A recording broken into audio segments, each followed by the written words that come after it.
새해가 그냥 약간 염세적으로 느낀다면 뭐 그날이 그날이지 이렇게 생각할 수 있겠지만, 새해라는 것은 우리들의 약속이잖아요. 이 약속이 우리에게 줄 수 있는 큰 선물이 있다면 아마도 우리로 하여금 다시 시작할 수 있게 하는 어떤 계기를 주지 않는가, 이렇게 생각할 수 있겠습니다. 그런데 새롭게 시작한다는 것은 무슨 의미일까요?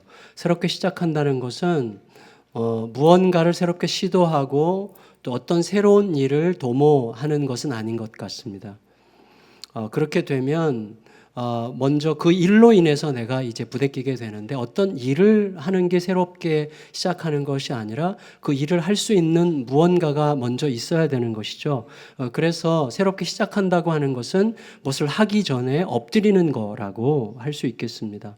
하나님 앞에 엎드리면 다시 시작할 수 있지만, 하나님 앞을 벗어나게 되면 무엇을 하고자 해도 시작할 곳이 어디인지를 제대로 알기가 어렵고, 엉뚱하게 시작점이 내 욕심, 내 어떤 욕망, 나의 어떤 막연한 기대치, 나의 연약한 의지, 나의 상한 마음, 혹은 나의 과대한 욕망, 이런 것들이 시작점이기 때문에 곧 갈 길을 잃어버리게 되는 거죠. 겸손히 엎드리면 말씀이 임하고, 말씀은 빛이 되어 우리들의 갈 길을 비추게 됩니다. 하지만 하나님 앞을 벗어나면 말씀 대신에 내 내면 가득한 욕망과 상한 마음과 미약한 의지가 앞장서게 되죠. 그렇게 되면 그것들은 상황에 따라서 달라지는 것들이기 때문에 우리들의 진정한 인도자가 될 수 없고, 따라서 우리들은 결국 정처 없는 길을 가게 되는 것이죠. 물론 여러분, 하나님 없이, 또 하나님의 말씀 없이 인격과 의지와 지혜와 성품이 탁월한 분들이 계세요.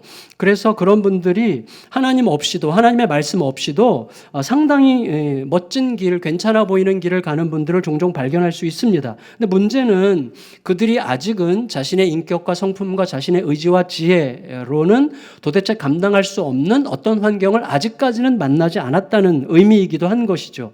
동시에 우리 모두가 거부할 수 없게 맞닥뜨려야만 하는 생명의 종말이라고 하는 그 사건을 맞이하게 될 텐데, 그때가 되면 사실은 결국 가야 되는 곳은 어디냐 하면 답이 없는 논리로 자기를 설득하는 길밖에 없어요.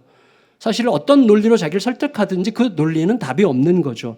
가장 단순하고 유치하게 말한다면 모르는 게 정상이지, 죽음 너머를 누가 알겠어, 이 불합리한 무지함을 스스로 받아들이는 수밖에 없는 거지 라고 생각하면서 가는 수밖에 없어요. 물론 우리가 이 땅에 우리의 생명의 종말의 시간을 맞이하게 될 때 이렇게 고상하게 가지는 않죠. 정신없이 가겠지만 그 근본에는 그런 의미가 있다고 말할 수가 있다는 거죠.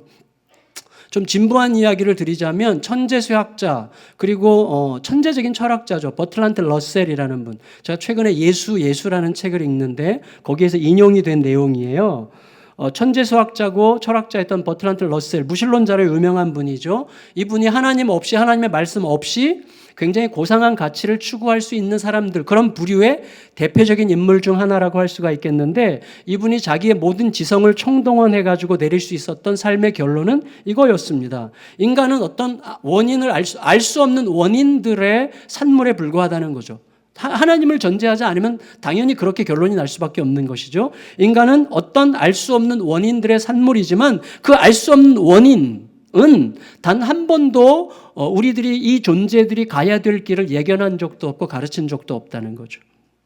따라서 인간의 기원, 인간이 어떻게 해서 생겼는지, 성장, 어떻게 여기까지 왔는지, 희망, 두려움, 사랑, 신념, 이런 것들은 단지 원자들의 우연한 배열의 결과일 뿐이라는 거예요. 우리를 구성하고 있는 가장 작은 단위라고 할 수 있는 원자들이 우연히 그런 식으로 배열되어서 정갑신이라는 인물을 만들었고, 또 우리 조주일이라는 인물을 만들었다는 거예요. 사실은 우연한 배열일 뿐이라는 거죠. 그렇게 되면 어떻게 되는 것이죠?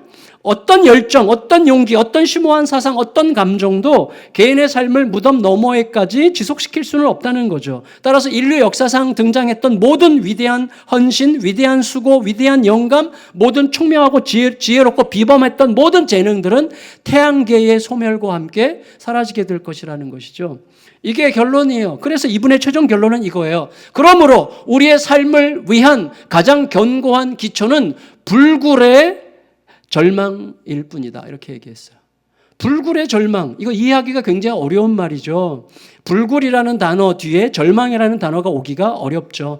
불굴의 절망이라는 것은 완전한 모순이라는 뜻이죠. 그러니까 우리를 결국 완전한 모순 안에서 살게 하는 거죠. 그래서 이 땅에서 사는 의미를 절망적인 결과를 내다보면서도 오늘 실존에 대해서 충실한다, 뭐 이런 의미가 아닐까 생각이 되는데, 사실은 어떻게 보면 하나님 없는 최고 지성이 찾을 수 있는 삶을 위한 가장 견고한 기초는 어쨌든 불굴의 절망일 수밖에 없다는 생각을 하게 됩니다. 완전한 모순이고 불가피하고 허무한 결론이라고 할 수가 있을 거예요. 제가 하나님 앞에 엎드리는 게 왜 중요한지를 이렇게 설명하기 싶어서 이렇게 예를 들은 건데, 사실 왜 우리가 안타까운가 하면 가인의 태도 때문인데, 지난주에 그런 말씀을 드렸습니다. 하나님께서 가인의 제물을 거절하신 것은 가인이라고 하는 존재를 거절하신 게 아니라고 말씀드렸어요. 그건 뭐예요? 가인이 자기 내면을 들여다보도록 하기 위해서였어요. 제가 제 내면을 가장 치열하게 들여다봤던 때는 언제일까요? 가장 혹독한 고통이 있을 때죠. 거절당했을 때죠. 세상 모두가 나를 버렸다고 확신했을 때 제가 제 내면을 가장 치열하게 들여다봤고, 그때 하나님께서 정말 나에게 말씀하고자 하신 게 무엇인지를 그때 알았기 때문에 제가 다시 출발할 수 있었고 오늘 여기에 이제 서 있게 된 거거든요. 그러니까 하나님께서 가인의 제물을 거절하셨다는 것은 그 존재를 거절하신 게 아니라 가인으로 하여금 무언가 자기를 깊이 들여다볼 수 있는 기회를 주셨던 것인데, 가인이 그렇게 하지 못했어요. 더구나 자기를 돌아보는 대신에 동생, 하나님께서 그의 예배를 받으신 동생을 죽임으로 하나님을 판단하고 정죄했죠. 하나님의 판단이 틀렸다는 것을 입증하기 위해서 자기 동생을 죽여버렸어요. 근데 그때에도 하나님은 가인을 대화의 자리로 끌어내셔서 엎드리게 하셨어요. 그런데 끝내 가인은 그렇게 하지 못했습니다. 다시 시작하는 삶을 그가 살기를 하나님은 원하셨지만 가인은 엎드리는 대신에 떠났어요. 16절 같이 읽겠습니다. 16절 시작.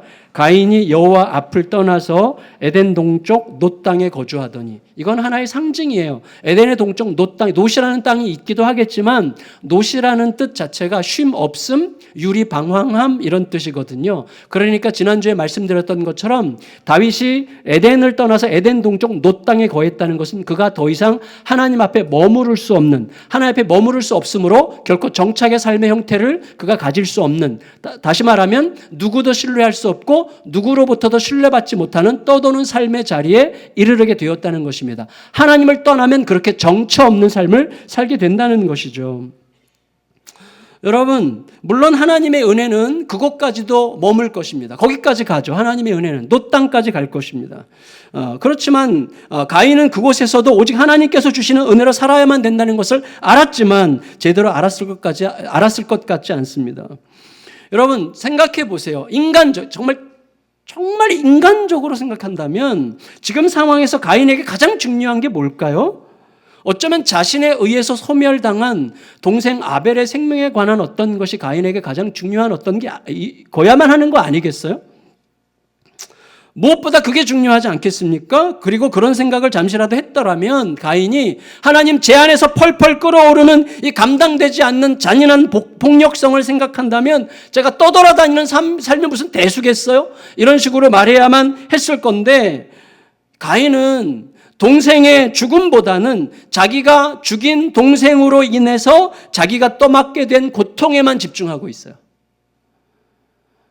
내가 죽인 동생의 피의 그 슬픔에 집중하기보다는 그로 인해서 내가 떠맡게 된 고통에 집중하면서 자기 연민에 빠져 있습니다. 13절 읽겠습니다. 13절 시작. 가인이 여호와께 아뢰되 내 죄벌이 지기가 너무 무거우니이다. 여러분, 하나님은요 가인을 쫓아내신 적이 없어요.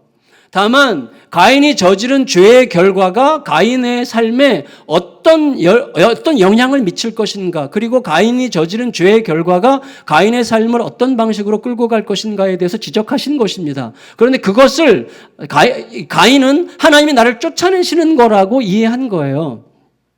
이게 무서운 거예요. 여러분, 자기중심성이라고 하는 것은요 굉장히 예민한 자격지심으로 작동하죠. 그래서 때로는 거친 공격성으로 나타나기도 하고 때로는 자기를 학대하는 방식으로 복수하죠. 우리 가장 흔한 거, 자기를 학대하는 방식으로 복수하는 게 뭐예요? 그래, 내 죽으면 되지 내가? 뭐 이거죠. 이게 이제 자기를 학대하는 방식으로 복수하는 거죠. 그래서 이 자기중심성이라고 하는 것은요, 단지 어떤 구체적인 일에 대해서 그냥 지적한 것 뿐인데도 지금 나랑 관계 끊자는 거죠. 이렇게 생각하는 거죠. 이거 지금 나보고 나가 죽으라는 거죠. 이런 식으로 반응하게 되는 것입니다. 14절 읽겠어요. 14절 시작. 주께서 오늘 이 지면에서 나를 쫓아내시온 즉 내가 주의 낯을 배웁지 못하리니 내가 땅에서 피하며 유리하는 자가 될지라 물은 나를 만나는 자마다 나를 죽이겠나이다. 굉장히 과대망상에 지금 빠졌어요. 여러분, 가인이 이 손으로 동생을 죽였으니 누가 나를 죽인들 제가 무슨 말을 할 수가 있겠습니까? 이렇게 말할 수 있어야만 했지만 가인은 자기 손에 묻힌 피가 불러오는 두려움에 너무 크게 사로잡힌 나머지 자기를 만나는 자마다 자기를 죽일 거라고 하는 과대망상적인 두려움을 쏟아내죠. 가장 사랑했어야 되는 사람에게 가장 잔혹한 짓을 저질러 놓고 그 결과로 생길지도 모르는 불행의 가능성을 극도로 과장하는 것입니다. 자기중심적으로 사고하는 이런 이기심은요, 두려움과 결합하게 되어 있어요. 그래서 모든 세상을 두려워하게 만들어서 이 자기중심적인 이기심은 이 두려움과 결합하는 거죠. 여러분, 우리가 뻔히 알고 있어요. 이타적인 심성이 커질수록, 다른 사람을 수용하고 받아들이는 심성이 커질수록 두려움은 작아집니다. 그렇죠. 그렇지만 이기적인 욕망이 분출할수록 두려움은 증폭돼요. 왜냐하면 내 것을 지키려고 하는 강박적인 이기심이 내 것을 잃을지도 모른다는 두려움을 생산하는 거예요. 그래서 자기중심적 이기심은 두려움과 결합하고 두려움을 끝없이 생산할 수밖에 없는 것이죠. 저는요, 이 부분 묵상하다가 제가 만일에 그 시대에 살았더라면 속이 빤히 들여다보이는 이 지독하게 이기적인 가인을 볼 때 그냥 쫓아가가지고 뒤통수를 후려갈기면서 이렇게 말하고 싶었을 거예요. 아마 그런 생각이 들었어요, 제 속에서. 야, 너가 지금 그런 말 할 때야, 이 자식아. 너 동생을 쳐 죽여놓고 뭐 네 목숨 걱정하고 자빠져 있어. 어쩌면 그렇게 자기밖에 생각할 줄 모르냐? 어쩌면 그렇게. 양심에 화인 맞은 나쁜 놈아. 제가 이 정도의 억양으로 굉장히 많이 말했던 것 같아요. 누군가에게. 특히 우리 자녀들에게 옛날에 한참 자랄 때. 근데 하나님은요, 절대 그렇게 하지 않으세요. 하나님은 절대 그렇게 하지 않으세요. 그리고 절대 그렇게 하지 않으심으로 그렇게 말할 가능성이 많은 저도 누군가로부터 그런 말을 들을 수 있는 사람이라는 것을 저에게 깨우쳐 주세요. 하나님은 그렇게 하지 않으세요. 대신 가인을 달래세요. 15절 읽을까요? 15절 시작. 여호와께서 그에게 이르시되 그렇지 아니하다. 가인을 죽이는 자는 벌을 7배나 받으리라 하시고 가인에게 표를 주사 그를 만나는 모든 사람에게서 죽임을 면하게 하시니라. 하나님의 말씀을 정리하면 뭐예요? 야, 누가 널 죽일 거라고 하는 거야. 그게 무슨 말이니? 절대 그렇지 않아. 내가 보장할게. 만일에 누가 너를 죽이려고 한다면 내가 7배로 갚아줄 거야. 그러니까 두려워하지 말고 다시 시작하는 길을 찾기 바란다. 이렇게 말씀하신 거예요. 여러분, 7배로 갚는다는 것은 뭐예요? 완전한 복수죠. 완전한 7배로 갚아주겠다. 그럼 완전하게 내가 복수해주겠다 그 말이죠. 다시 말하면 하나님은 완전한 복수를 약속하심으로 완전한 보호를 약속하시는 거죠. 근데 여러분, 그 증거로 가인에게 표를 주셨어요. 이 표가 뭔지 우리는 알 길이 없지만 우리가 충분히 예측할 수 있는 것은 누가 보더라도 가인을 볼 때 하나님께서 가인과 함께 하시고 가인을 더 이상 정죄하지 못할 만한 어떤 객관적 표식을 주셨기 때문에 사람들이 가인을 볼 때 그를 공격할 수 없는 방식으로 가인에게 뭔가 객관적 표식을 줬다는 건 분명해요. 뭔지는 모르겠지만 그럼에도 불구하고 가인은 하나님의 그 약속을 제대로 담지 못하고 하나님을 떠납니다. 떠난다는 건 뭐예요? 하나님 앞을 떠난다는 건 뭐예요? 하나님의 그 약속이 내게 충분히 실행될 것을 믿기 어렵다는 거예요. 그리고 동시에 뭐예요? 내가 나를 지키겠다는 거죠. 나만 나를 지킬 수 있겠다라고 하는 자기 확신 속에서 떠나게 되는 것이죠. 그래서 아까 우리가 읽었던 16절에 가인이 여호와 앞을 떠나서 뭐예요? 에덴 동쪽 놋 땅, 유리 방황하는 땅, 쉼이 없는 땅으로 갔다는 것입니다. 여러분, 저를 보세요. 가인은 결코 엎드리지 않았습니다.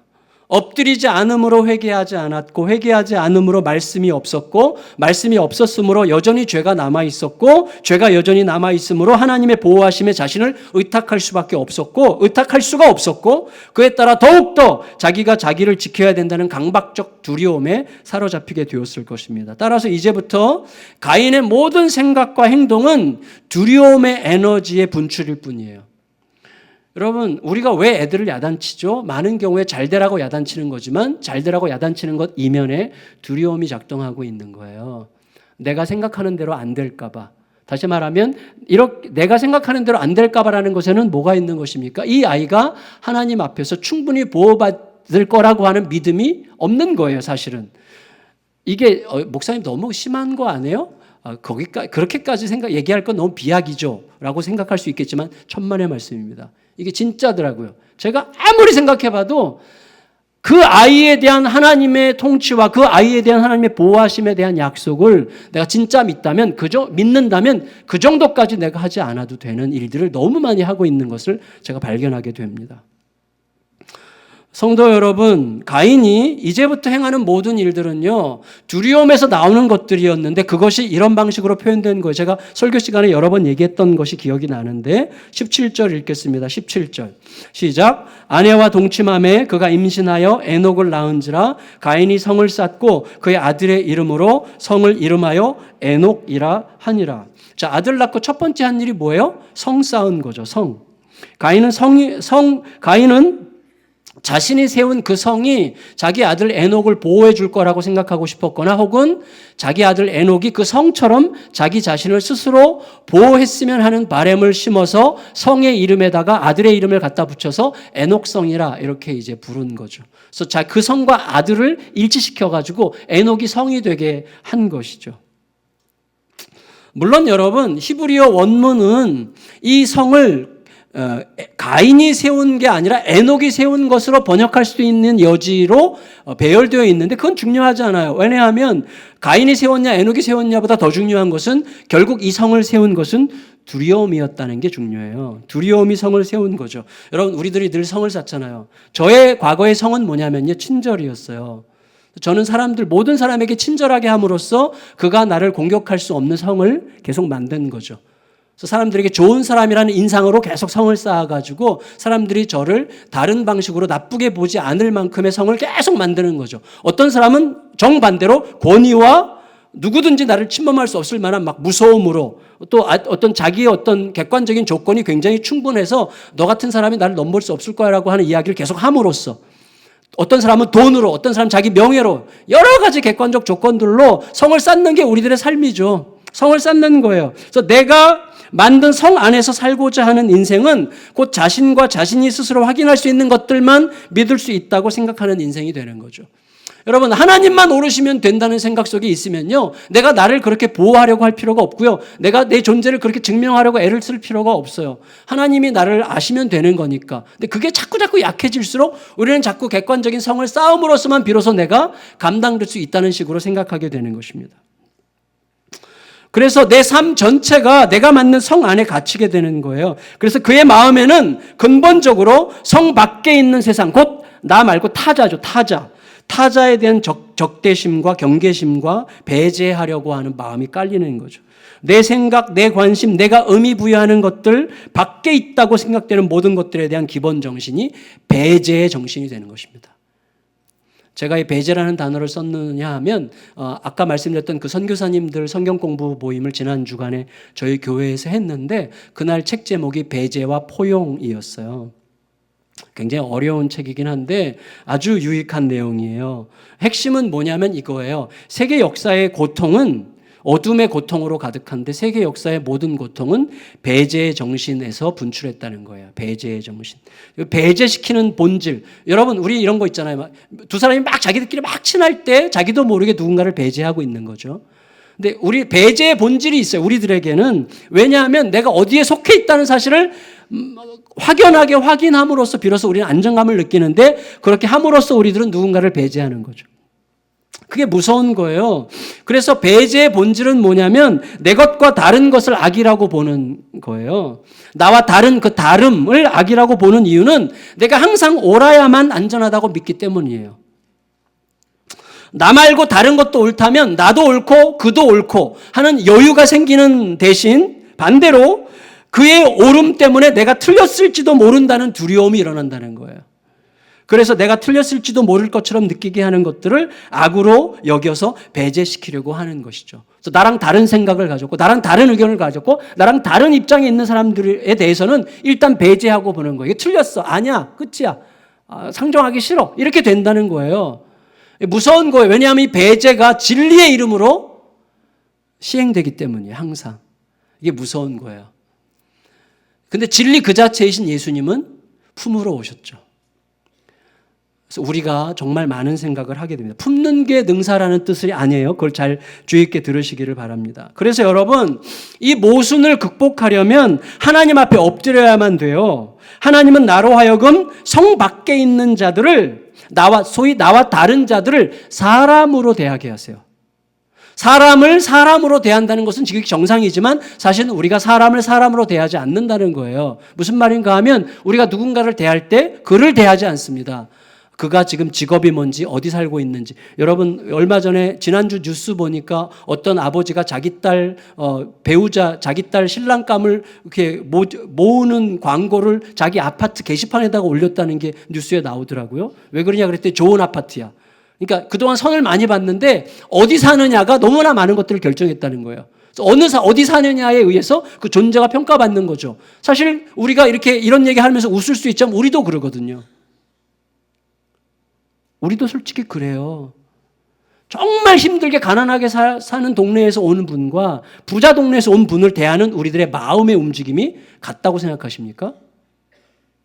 우리는 근본적으로 사람을 사람으로 대하지 않아요. 그러니까 사람을 대할 때 그의 객관적 조건들, 그의 학벌, 그의 지식의 정도, 그가 성취한 업적, 그 업적을 얼마나 많이 쌓아뒀는가, 그를 둘러싸고 있는 객관적 조건들이 어떠한가, 그가 어디 살고 있는가, 어떻게 생겼는가, 여러 가지 조건들의 무게를 달아서 그 무게의 정도에 따라서 사람을 대해요.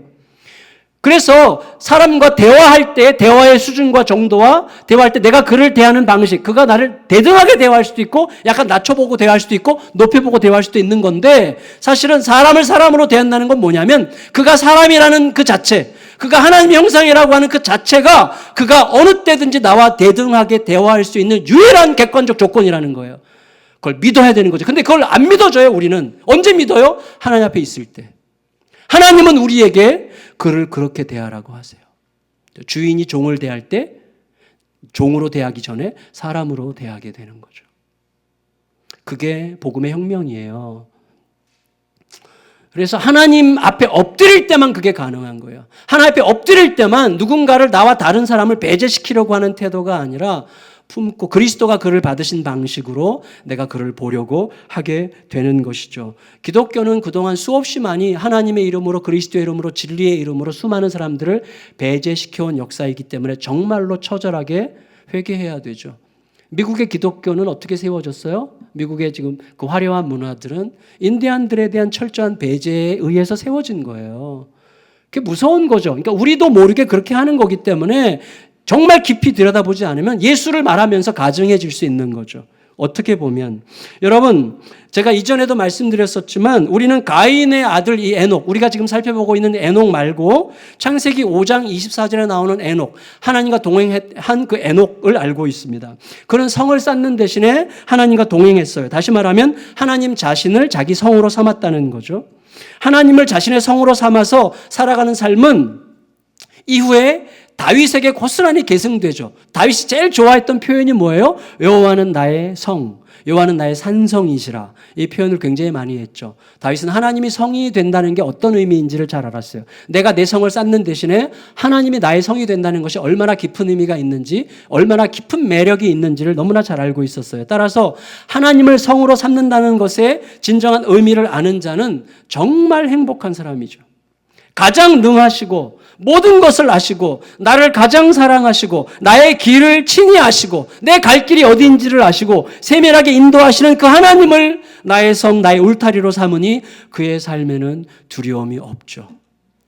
두려움이 없을 수는 없지만 두려움을 비껴가는 힘이 있어요. 두려움을 넘어가는 힘이 있어요. 두려움을 견딜 수 있는 힘이 있어요. 두려움에도 불구하고 뻘떡 일어설 힘이 있어요. 염려와 근심이 찾아오지만 염려와 근심 속에 있을 수밖에 없지만 그걸 견딜 힘이 있는 거죠. 그때는요, 하나님이 나의 성이 되시면 어떻게 돼요? 아까 말씀드렸지만 내가 나를 보호하려고 몸부림할 필요가 없어요. 내 명예, 내 영광을 스스로 추구하는 이 피곤하고 긴장되는 일에 에너지를 쓸 필요가 없어요. 너무나 많은 경우에 우리의 에너지는 그때 쓰여요. 사람들이 나를 어떻게 볼까? 사람들이 이렇게 하면 사람들이 어떻게 생각할까? 나는 과연 존중받을 수 있을까? 이런 것에 너무 많은 에너지가 소모되기 때문에 정말 긍정적이고 아름다운 그리스도의 일을 위해서 쓸 에너지는 딸리게 되는 것이죠. 그래서 여러분, 어떤 것이라 하나님이 나의 성이 되시면 어떤 것이라도 하나님이 허락하시는 것은 항상 최고라고 하는 것을 확실히 알기 때문에 그 안에서 그의 뜻을 따라 살아가면 될 뿐입니다. 반면에 자신을 위해서 스스로 성을 쌓지 않으면 불안해서 견디지 못하는 의심체계 속에 살아가는 인생은 막대한 에너지를 쓰면서 살아가죠. 그 에너지가 두려움이에요. 매우 파괴적인 에너지죠. 그리고 전염성이 굉장히 높죠. 그것이 모든 인종 간, 종족 간, 나라 간 갈등의 본질이에요. 아까 제가 소개했던 배제와 포용이라는 책의 저자는 보스니아의 희생자 출신이에요. 세르비아가 기독교의 이름으로 보스니아 무슬림들을 핍박하고 학대할 때 이건 어마어마한 거기에 인종 청소라고 하는 무서운 그 에너지가 들어가 있는 것이죠. 근데 그 모든 밑바탕에는 뭐가 있어요? 두려움이 있는 거예요. 두려움. 그게 무서운 거예요. 하지만 여러분, 진정한 성 그 자체이신, 진정한 산성이신 예수님은 모든 이들을 받아들이기 위해서 성 자신인 자기 자신을 부수어뜨리셨죠. 영원과 무한의 경계선을 부수고 영광을 버리고 시간과 공간 안으로 들어오셨어요. 그리고 그 안에서 자기 자신도 완전히 부수어 내어주심으로 결국 자기 자신을 우리의 성 삼게 하셨어요. 그게 예수님의 은혜죠. 우리는 그 예수님의 은혜 안에서 정말 자유를 누리며 사는 자가 된 거죠. 여러분, 아담에게서 시작된 의심체계와 가인에게서 폭발한 두려움의 정신은 세대에서 세대로 계속 이어지면서 계속해서 계승되죠. 그런데 그 중에서 가인의 6대 손인 라멕에게 성경이 잠시 집중하고 있습니다. 18절, 19절 읽겠습니다. 18절, 19절. 시작. 에녹이 이랏을 낳고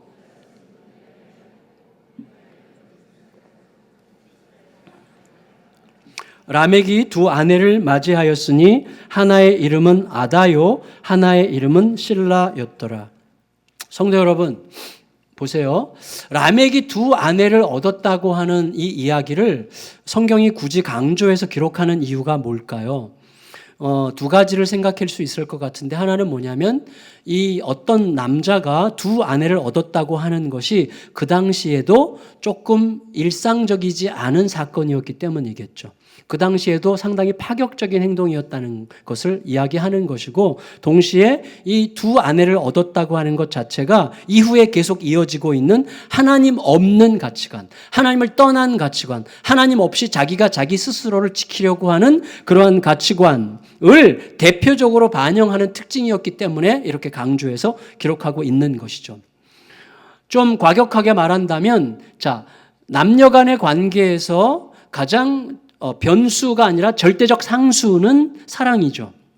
사랑이 절대성을 갖는 상수죠. 그래서 이 사랑이 변수가 되는 순간, 사랑이 언제 변수가 되죠? 현실이 너무나 커질 때 사랑은 상수가 아니라 변수가 돼요. 그래서 사랑에 의해서 현실이 극복돼야 되는데 현실에 의해서 사랑이 선택의 여부가 갈라지게 되는 것이죠. 그래서 사랑이 변수가 되면 끝나는 건데, 어쨌거나 사랑이라고 하는 이 가장 중요한 요소를 만일에 고려하지 않는다면 남녀 간의 관계, 특별히 남자에게 있어서 여자는 어떤 존재일까요? 자기중심적인 파워 니드, 좀 힘의 어떤 그 욕망, 힘에 대한 열망, 권력 추구 충족의 대상이죠. 여자는 소유와 지배의 대상이에요. 그래서 라멕이 두 여자를 아내로 맞았다고 하는 것은요, 자기중심적 파워 니드가 발휘되면서 자기 배우자 외에 다른 누군가 어떤 남자의 배우자가 될 가능성이 있는 다른 여자도 내 힘의 권세 아래 둠으로써 내 힘을 확장하는 거죠. 그런 욕구가 모든 남자들에게, 특별히 여성성이 강한 남자들 빼놓고는 모든 남자들에게 있다고 생각합니다. 저도 남자예요. 저에게도 그런 욕구가 상당히 강합니다. 상당히 강해요. 그럴 리가요 라고 생각하지 마세요. 여러분, 저에게도 그런 욕구가 상당히 강하다는 것을 믿으시기를 바랍니다. 진짜 그래요. 그래서 라멕은요, 남자는 사랑이라는 가장 중요한 요소를 빼면 여자는 정복의 대상이고 지배의 대상이고 내 힘의 확장의 도구죠. 그래서 라멕은 그렇게 함으로써 자기가 한 여자에게 매이기에는 자신이 너무나 큰 자라고 여겼겠죠. 한 명의 아내에게 만족하지 못하는 것을 통해서 남성 우월적 힘의 과시라고 하는 이 파괴적인 문화를 본격적으로 시작한 인물이 됐어요. 그게 라멕이에요. 그래도 놀랍게도 라멕의 두 아내가 아다와 실라인데 아다는 장식품이란 뜻이고요. 실라는 그림자라는 뜻이에요. 장식품과 그림자를 거느린 군림하는 남편 라멕을 강조하고 있는 것이죠. 그렇다면 그 정신은 그대로 그 자녀들에게로 흘러가겠죠. 라멕의 자녀들에 대해서는요, 성경이 그들의 직업을 소개하고 있어요. 첫째 아들 야발은 목축업, 둘째 아들 야발은 악기 같은 걸 만들어서 음악을 대표로 하는 문화를 융성시킨 사람들의 조상으로 소개되고, 다른 여자인 실라의 아들인 두발가인은 철이나 구리로 각종 기구들을 만드는 자가 되었다. 이렇게 소개를 하고 있는데, 중요한 건 뭐냐면 그들의 이 직업적 분화가 일어나는 거죠. 여러분, 처음에는 목축과 노동이 직업의 유일한 선택이었지만 이제는 세월이 가면서 직업이 다양화되면서 세분화가 됐어요. 그런데 뭔가 그 문맥이 불길해요. 이건 사실은 노동과 문화라고 하는 것은 하나님께서 타락하기 이전에 주신 하나님의 명령이고 선물이죠. 문화와 노동은 아름다운 것입니다. 그런데 그 문맥이 매우 불길해요. 어떻게 불길한가 하면 이거예요. 라멕이 두 아내를 얻었다는 게 먼저 기록되고, 그 다음에 라멕의 두 아내에게서 나온 세 아들이 이런 일을 했다는 게 강조되고, 그 다음에 뒤에 가서 강조되는 게 라멕의 노래인데, 라멕의 노래는 자기의 자기중심적 힘과 권력을 찬양하고 폭력을 노래하는 그 찬양가가 소개되고 있는 거예요. 그 사이에 세 아들의 직업이 소개된 거예요. 그래서 굉장히 불길한 거죠. 그래서 라멕의 노래를 먼저 보겠습니다. 23절 읽을까요? 23절 시작. 라멕의 아내들이여, 내 말을 들으라. 나의 상처로 말미암아 내가 사람을 죽였고 나의 상함으로 말미암아 소년을 죽였도다. 여러분, 이 라멕의 지금 이 노래의 주제가 뭐예요? 노래의 주제? 내가 작은 상처를 살인으로 갚았고 누구든지 나를 상하게 한다면 걔가 조그만 소년이든지 청년이든지 상관하지 않고 살아남지 못할 거야. 이런 식으로 지금 그걸 노래로 부르고 있는 거죠. 굉장한 자신감, 굉장한 오만한 엄청난 폭력성이 거기 있는 거죠. 그래서 이 노래의 주제는 이걸 거예요. 인생의 진실이 뭔가? 인생의 진실은 힘이다. 이거 노래하는 거예요. 힘이 진실이야. 요즘에는 다른 말이죠. 인생의 진실이 뭔지 알아? 돈이야. 이렇게 말하는 거죠. 여러분, 근데 그걸 아내들에게 노래로 불러줘요. 무슨 말이에요? 아내들에게 장단 맞추기를 강요하는 잔인성이 있는 거죠. 동시에 뭐예요? 폭력을 찬양할 수 있는 자가 세상을 지배한다고 하는 가치관을 선전하는 또 잔인성이죠. 정신 이상적인 독재자들의 전형적인 특징이에요. 라멕은 오만한 폭력성으로 뭐예요? 자기의 규칙까지 만들었어요. 자기 법을 만드는데 그 법이 이렇게 노래되고 있어요. 24절 읽겠습니다. 24절 시작. 가인을 위하여는 벌이 7배일진데 라멕을 위하여는 벌이 77배 1이로다 하였더라. 여러분 저를 보세요. 이 라멕은 자기의 6대 조상인 가인에게 하나님이 주셨던 약속의 말씀을 잘 기억하고 있어요. 입에서 입으로 전해져서 라멕까지 전해졌겠죠. 하나님께서 어떻게 약속하셔서 가인을 보호하겠다고 약속하셨는지를 잘 기억하고, 가인의 생명을 보호하겠다는 하나님의 약속, 곧 가인을 죽이려 하는 자는 내가 7배나 갚겠다라고 하셨던 하나님의 선의의 약속을 이용해서 이제 그 약속을 사용해서 자기를 위한 규칙을 만드는데, 하나님은 7배로 갚아주신다는 약속으로 가인을 보호하려고 하셨다면 나는 그것의 10배가 넘는 77배로 갚아주는 방식으로 나를 스스로 보호할 수 있는 사람이라는 거 니네 잊으면 안 돼.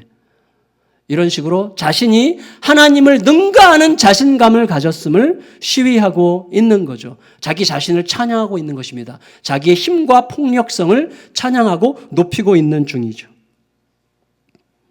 여러분, 자, 아까 말씀드렸던 것처럼 그렇다면 이 람에게 세 아들, 두 여자에게서 나온 세 아들의 직업의 의미를 우리가 좀 더 새롭게 이해하면서 살펴봐야 될 것 같습니다. 그게 20절부터 22절인데 같이 읽겠습니다. 20절에서 22절 시작.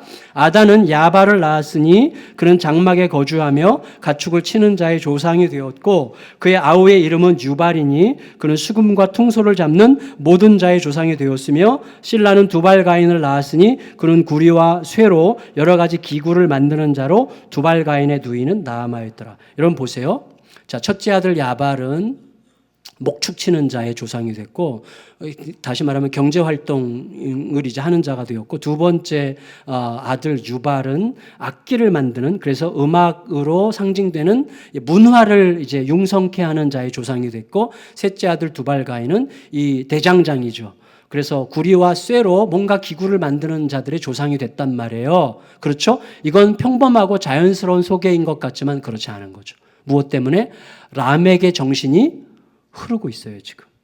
근데 본문을 보면 독특한 게 있어요. 20절 보실래요? 20절을 다시 보시면 이렇게 되어 있어요. 아단은 야발을 낳았으니 그는 장막에 거주하며 가축을 치는 자의 조상이 되었고. 여러분, 자, 야발 이전까지 목자들은 가축을 칠 때 소나 양들을 데리고 온 풀밭을 다니면서 유랑하면서 방목하는 형태의 목축을 했는데 이 야발은 어떻게 했다고요? 장막에 거주하면서 가축 치는 일을 최초로 시작한 사람이라는 거예요. 무슨 말이죠? 다시 말하면 노동 집약적으로 가축을 양산하는 체제를 갖추기 시작한 거예요. 자신의 편리성과 소득에 대한 야망을 극대화시킬 수 있는 새로운 지평을 연 사람이에요. 타인보다 월등한 경쟁력을 갖춘, 그래서 타인을 능히 지배할 만한 재산의 독점적 확보가 가능해진 시스템을 만든 사람이 된 거죠. 그 시대에 다른 사람보다 훨씬 더 탁월한 지혜로 사람보다 훨씬 더 우월한 재산을 증식시킬 수 있는 자리를 독점한 것입니다. 그게 뭐가 나쁘겠어요? 중요한 건 뭐죠? 이런 기민한 재능, 이런 탁월한 재능이 람에게 폭력적 정신과 만나면 그때 자본주의의 천박성과 폭력성이 등장하게 되는 것입니다. 지난주에 말씀드렸던 것처럼 한 사람이 부자가 되려면 두 마을이 가난해져야 된다는 건 진실이에요. 소수에게 이윤이 독점되면서 많은 이들이 가난을 먹고 살아야 되는 것이죠. 그런 자본주의의 천박함이 거기서부터 나오게 되는 것이죠. 여러분, 그 다음에 야발은 뭐 했어요? 야발의 동생 유발은 악기를 만들어서 연주하는 자들의 조상이 되었어요. 그런데 여러분 보세요. 악기보다 중요한 게 뭡니까? 그 악기로 무엇을 연주하느냐는 거죠. 무엇을 노래하느냐는 것이죠. 그러면 지금 문맥상 이 유발이 만든 악기가 어디에 사용됐겠어요? 람에게 노래를 연주하는 데 사용됐겠죠. 다시 말하면 음악이 권력자의 시녀가 되는 거죠. 이 역사상 모든 문화적 표현들, 역사상 특별히 음악들은 언제예요? 권력자들을 즐겁게 하기 위한 음악들이었죠. 모든 음악들은. 우리나라도 궁중음악 전부 다 왕을 즐겁게 하기 위한 음악들 아닙니까? 그러니까 여러분, 이 람에게 노래를 연주하기 위한 악기들로 사용됐다면 역사가 또 그렇게 증명하고 있고, 그렇다면 상상하는 것만으로도 끔찍하죠. 독재자의 잔인한 권력을 찬양하는 게 음악이라면 음악만큼 고통스러운 게 어디 있겠어요? 그리고 여러분, 두발가인은 구리와 철로 여러 가지 각종 기구를 만들었다고 했는데 그 기구들은 어디에 쓰였겠어요? 람에게 노래에 보면 작은 상처를 죽음으로 갚고 조금 손해보면 77배로 갚아나는 이 전쟁이죠. 그 전쟁에 쓰이는 무기로 곧 바뀌었겠죠. 따라서 조금 비약적으로 말하자면 경제와 문화와 도구의 발달이 람에게 이 폭력적 정신과 결합하면서 하나님 없이 자기를 추구하고 하나님 없이 자기가 자기 자신을 책임지려고 하는 이러한 두려움과 의심, 거기서 분출하는 폭력성과 이러한 어떤 모든 경제, 사회, 문화가 결합하게 되면 소수의 독점적 이익을 위해서 절대 다수가 고통당하는 천박성과 권력자들의 시녀 노릇을 하는 문화적 비열함, 그리고 땅을 피로 물들이는 참혹한 전쟁이 가능해지기 시작하는 것입니다. 그게 두려운 거예요.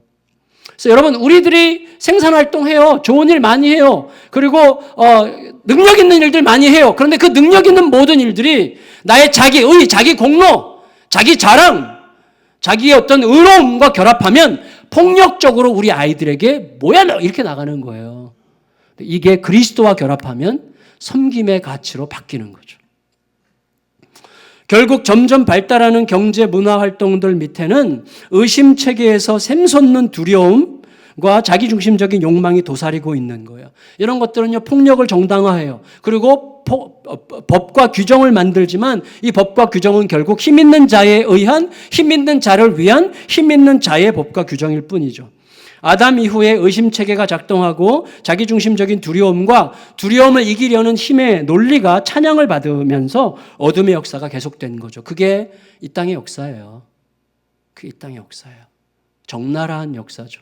그래서 여러분, 지난 주간에 우리가 큐티 할 때 큐티 본문에 헤롯 대왕이 등장했잖아요. 그 헤롯 대왕이 그 전형적인 한 인물이고, 헤롯 대왕과 라멕이 아주 오버랩돼요. 잘 겹쳐지죠. 헤롯 대왕은요, 권력의 망상에 빠진 사람이죠. 권력의 의지가 너무너무 강렬한 사람이죠. 그래서 젊을 때부터 장사하고 돈 벌고 해서 이 사람이 암몬 출신인가 어디 출신이죠. 이방인 출신인데 에돔 출신으로 알려져 있는데 이 사람이 로마 정부에 돈을 끌어모으고 인맥을 맺고 하면서 로마 정부에 엄청나게 점수를 따면서 결국은 그 헤롯 왕이라고 하는 분봉왕의 자리를 꿰찬 거죠. 거기다가 대왕이라는 이름까지 붙였는데 이 사람이 얼마나 권력에 대한 야망이 강렬했는지, 권력에 대한 야망은 결국 뭐예요? 의심과 두려움이에요. 의심과 두려움에 의해서 자기 권력을 넘본다고 의심되는 자기 와이프, 자기 아내도 죽여버려요. 그 자기 아들들도 죽여버려요. 그리고 결국 그 권력을 지키려고 했지만 왕으로 오신 아기 예수가 태어났다는 얘기를 들을 때 떨면서 그 마을 사람들 전부를 죽여버리죠. 이게 너무나 무서운 거죠. 그래서 이 의심과 두려움의 체계는 결국 잔인한 피해 폭력성으로 나타날 수밖에 없는 거예요. 근데 바로 그 헤롯 대왕 때, 이 가짜 왕, 헤롯 대왕 때 아기 예수님이 태어나셨어요. 진짜 왕이 어린 아기로 태어나셨다는 거예요. 그리고 나서 그 예수님은 공생의 절정에서 오늘 이 라멕의 노래에 대하여 단도직입적으로 대답해 주셨어요. 이런 7번의 복수가 아니라 70번씩 7번이라도 용서하라. 이 예수님의 말씀은 라멕의 노래에 대한 직접적인 대답이었습니다. 그리고 예수님은 자신이 친히 십자가에 매달려 죽음으로써만 용서할 수 있는 용서의 방식으로 자신을 내어주심으로 우리를 완전히 용서하는 자가 되셨습니다. 여러분, 우리들의 가정, 교회, 세상은 잔인한 폭력과 복수로는요 절대로 새롭게 될 수 없어요. 저는 만일에 우리 교회가 두 표로 갈라진다면 바로 그날 떠날 것 같아요. 그래야 돼요. 정말 이 싸움으로는요 어떤 것도 해결되지 않고요 그리스도의 몸이 깨뜨려지는 거예요. 잔인한 폭력과 복수로는요 절대로 새롭게 될 수 없어요. 오직 용서를 통해서만 새롭게 되는 일이 시작될 것입니다. 문제는 뭐예요? 우리가 과연 용서할 수 있는가 하는 거예요. 우리 용서 못해요. 얼마나 쪼잔합니까 우리가. 여러분, 용서를 통해서만 새롭게 될 수 있는데 우리 용서할 수 있는 자들이 아니에요. 용서는 얼마나 두려운 것입니까? 용서는 얼마나 잔인한 것입니까? 용서는 얼마나 우리에게 혹독한 것입니까? 어떤 때는요 용서라는 단어 자체를 없애버리고 싶을 만큼 용서는 우리에게 힘겨운 거죠.